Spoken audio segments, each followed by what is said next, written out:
Welcome to the Earth Feels podcast. I'm Rose. And I'm Christine.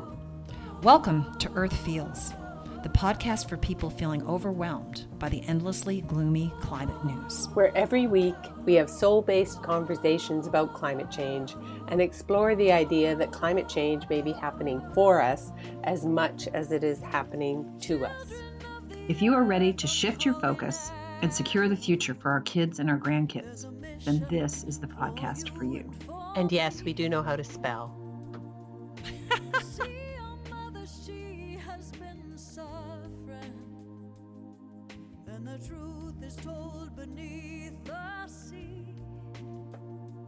Good morning, Christine. Hello, Rose. It's good to see your face again. Yes.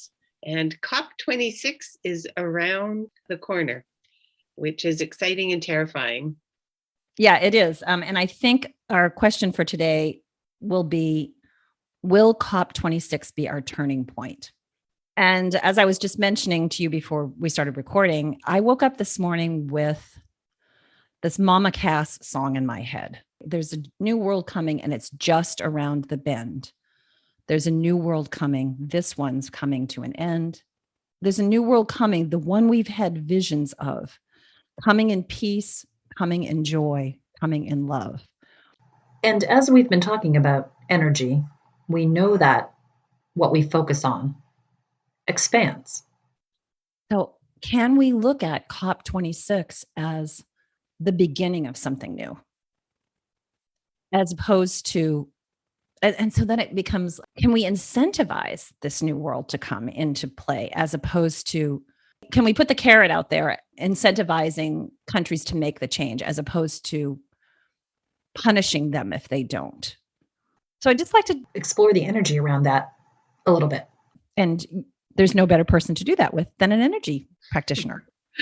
Yes, not a clean energy practitioner, but a light working energy practitioner. But yeah, the energy around this, that's a good question. And I'm going to think about that as we talk.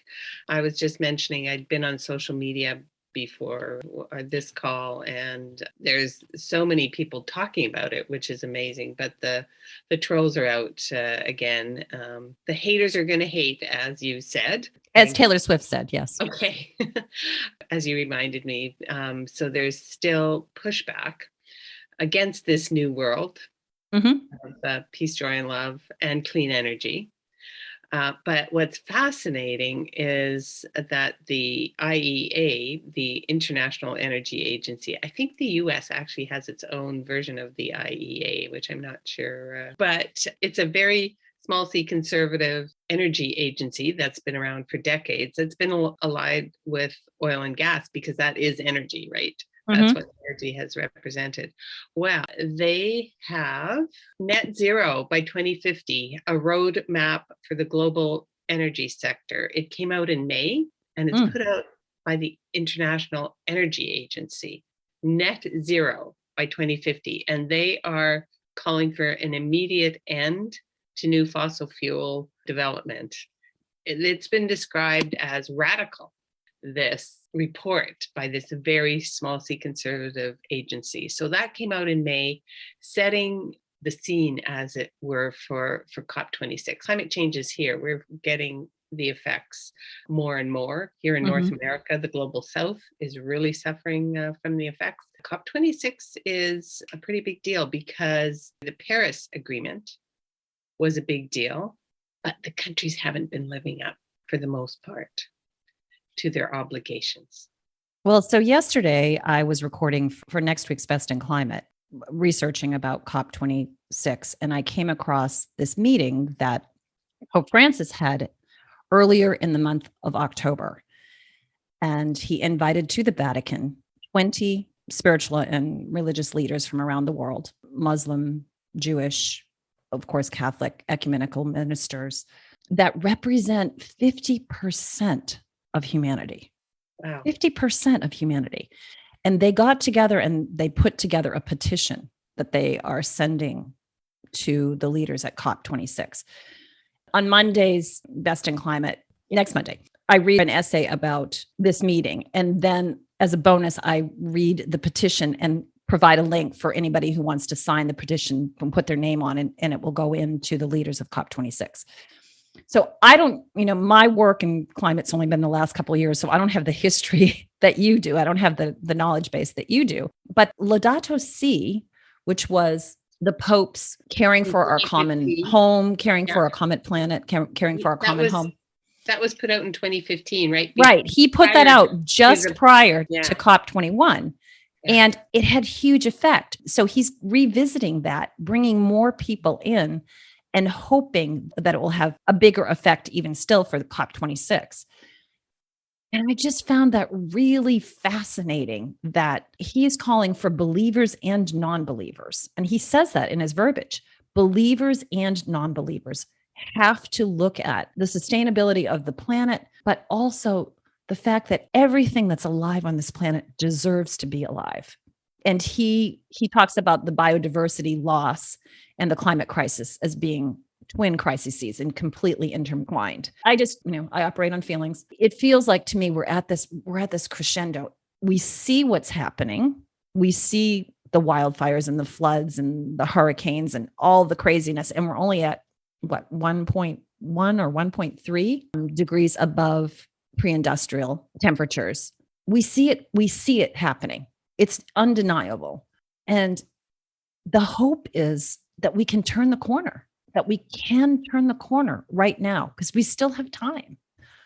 I feel like I feel this just big well of hope in my heart for this next COP26. And going back to what you were saying, the haters are out there, and there's certainly people that are like, blah, blah, blah. We're tired of just, talking and not doing anything and bringing in global communism. Yeah. Okay. Yeah. But, I understand why fuel executives are pissed and afraid. This is the only world they've known. It doesn't mean we can't step into something that's better. There's the possibility of caring for every human being, every creature, every creepy crawly. I mean, why wouldn't we aspire to that? And that seems to me what COP26 is really looking at. Is that what they're looking at? Well, I don't know. I mean, to me, it seems like, how do we build a system that's sustainable for the planet, the oceans, the rivers, the deer, the elk, the polar bear, the butterflies, the bumblebees, and humanity? I hope that's what they're looking at. I mean, we know what Greta Thunberg said a few weeks ago, which is more blah, blah, blah is what we might get.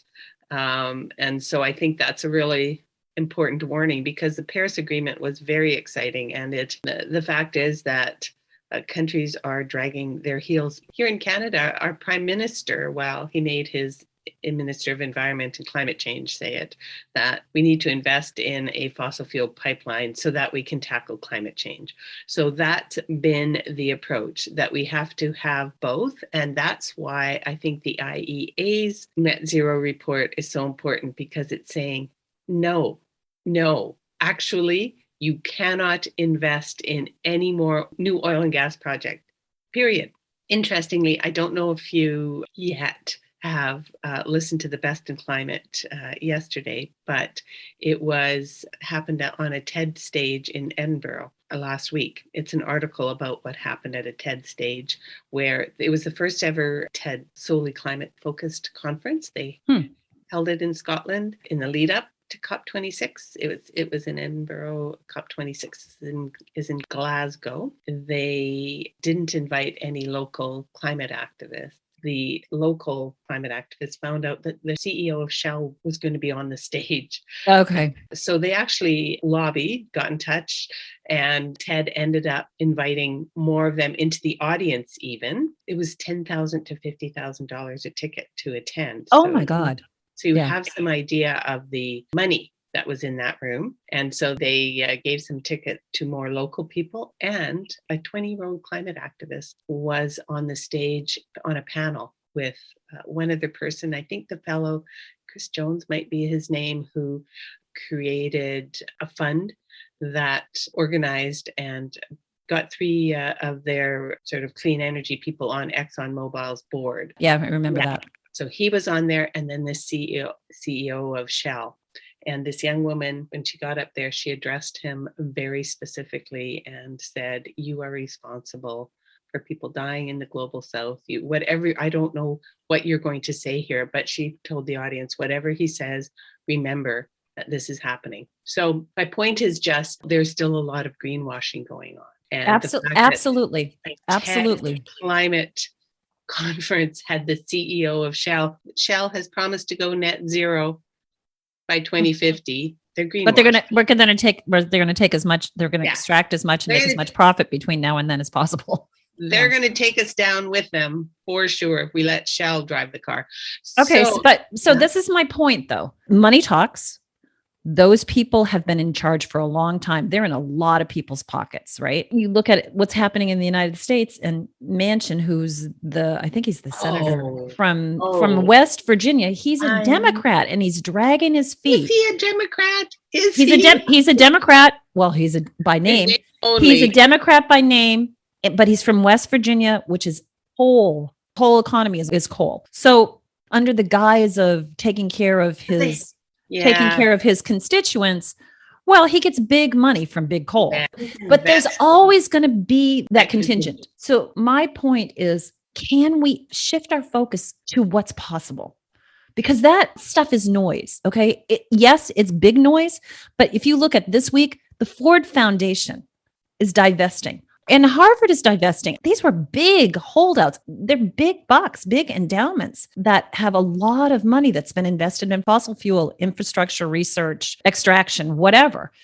They're saying no. So every one more drop in the bucket is one more drop in the bucket till it overflows. And I think that's where we need to really hold our focus, because that's what we want to expand. If we're looking at those people that are the naysayers and the Shell CEOs and, telling them they're going to go to hell and they should and whatever. Yeah. Okay. That's fine. But why even feed their energy? I think it was very important what she did, because after she said her piece, she got up and walked off the stage and joined the protesters outside. Later, a whole bunch of other people also got up and left in protest. I think it's just publicly saying no. Mm-hmm. Saying no to the Shell CEO. We're done with your greenwashing. Saying no to Justin Trudeau, Prime Minister of Canada, who is trying to say that the way to do it is to straddle both. Found this brand new report that was just put out by a think tank based out of Oxford University. It talks about how the fast transition scenario, which is what we need. And in fact, somebody tweeted the link, this fellow, whose name's Assad Razouk, who is a Lebanese British clean energy entrepreneur. He has a TEDx talk that talks about the shift that we need to make and the fact that we can't greenwash our way out of this crisis. So we'll put a link to that. It was just from May. So anyways, he tweeted, "This fast transition scenario should be the only job at COP26 and every subsequent climate and COP meeting. Importantly, that's because the fast transition is likely to be cheaper by $14 to $16 trillion before even accounting for climate damage. So there isn't a fig leaf to hide behind anymore, Justin Trudeau. I'm speaking to you, that it's more expensive. I mean, that's been a lie for a while. It's been untrue for a while. And now there's more and more evidence that says we got to go, and we got to go big. So yeah, that's what we're looking at COP26. Are they going to go big? And I guess when I see what has been going on with Manchin and stalling Biden's agenda, that does fill me full of hope, Rose. No, but in Taylor Swift's words, the haters are going to hate. They have the power. This is the last gasp of the patriarchy. They know they're going down. They know they're going to go down. So they're making this loud, they're yelling and screaming and kicking and they're fear mongering, and all that's going to go on. And they're going to greenwash and they're going to spew their lies. And it's worked for them for decades or centuries, right? But right now there's a groundswell of youth, Indigenous, divine feminine, and even divine masculine that are coming to the forefront and saying, we get there has to be another way. There has to be another way. When economic disparity alone is causing people undue suffering, when extraction is causing every species, I mean, we've lost 50% of species? It's craziness. We know it can't continue. They actually know it can't continue too. But in that last gasp, if he shreds Biden's clean energy agenda, then he's taking the rest of us down with him. Do we energetically, I'm speaking to you as an energy person, energetically, if we focus on browbeating him and telling him what an a-hole he is, and I'm not saying he's not. Okay. Aren't we feeding him energetically? He's out there. The mainstream media is all over him. Okay. Protesters are following him around. Everybody's up his butt. Can we shift our focus away from him and say, dude, we don't want to even put you in the front of the news anymore? Because the more attention that's focused on him, the more it brings out the haters, the more it brings out the people that you're talking about on Twitter this morning that are all over the place. Oh, it's global communism. No, it's not. It's caring for the planet, caring for our common family, which includes every living thing on this planet, including the planet itself. All right. And so I hear what you're saying, and certainly energetically, that's true. I would also say, though, that Manchin and his ilk have been operating in the shadows for a long time in the US. And maybe that's part of this shift towards love and compassion, is actually shining the light on the fact that he's voting against his constituents' best interests. He's saying that it is, but climate change is impacts are in nobody's best interest. And they could have clean energy jobs. I mean, no, they do mountaintop blankety blank removal in West Virginia that pollutes the water, destroys people's homes. Do you think the average West Virginian really wants to see that? No, they want a job. Right. So Manchin is voting against his constituents' best interest. Their long-term best interest, but we don't. The paradigm of our society is not to look long-term. It's to look at profitability and what's happening today. And can I buy my new TV set today? Well, so that's part of the shift then, I would say, as more and more pollution and more mountaintop removal happens. There is a movement even in West Virginia. They want jobs. That's what they want. They want to put a roof over their heads. They want, if they don't have to pollute their rivers, if they don't have to blow up their mountains, would they prefer that? Yeah, they just haven't been given that option, Mr. Manchin. So anyways, I think it's important to spotlight him, but not focus on him, except that he is stalling the entire agenda. And so that does put energy and spotlight on him. And yet, so I gotta always be contrary. Sorry about this. No. So much as attention is on him and Kristen Sinema because she's voting against the infrastructure bill as well. Okay, there are two. There's 50 GOP. There's 50 GOP senators that none of them will step up. Why isn't the heat on them as well? Well, that's true. We're just giving them a pass. We're just like, oh, well, they're going to vote party line. So none of them have a conscience. None of them care about their children and their grandchildren or about the fate of the earth or about sustainable jobs. Even if coal continues for another 10 years, well, 10 years from now, it's not going to be there. I've never really understood why these energy companies aren't investing in renewables. They know it's coming. It is coming. Well, good point. All right. So we won't talk anymore about Manchin because there's no joy to be had there. And it will be interesting because COP26 will be, the US will be at the table. And with a different administration than the last 4 years, we shall see. There's pressure on the UK government as well. This young activist, Lauren MacDonald, that was on the TED stage that last week is part of Stop Cambo, which is Cambo is an oil development off of the Scottish coast that the UK government is supporting. And it's one of Shell's, I believe Shell is the oil and gas company that's doing the exploration. So the fact that they're hosting COP26, but at the same time supporting new oil and gas development right off of the shore of Scotland. So there's focus on that as well. There was also headlines today, 70 climate scientists urge the British Prime Minister to end new oil and gas investment ahead of the Glasgow summit. Again, the IEA has said there's no place for new fossil fuels if the world is to reach net zero by 2050. So that's what's out there. Those are our two worlds. And I'm doing what I can energetically to support COP26. And let's all do what's within our sphere to support it, whether it's on social media, whether it's meditating and praying about it, whatever you can do. You, me, our listeners, this is our time. I'm clearing the delegates for North and South America for the next 2 weeks and probably for the 2 weeks of the summit.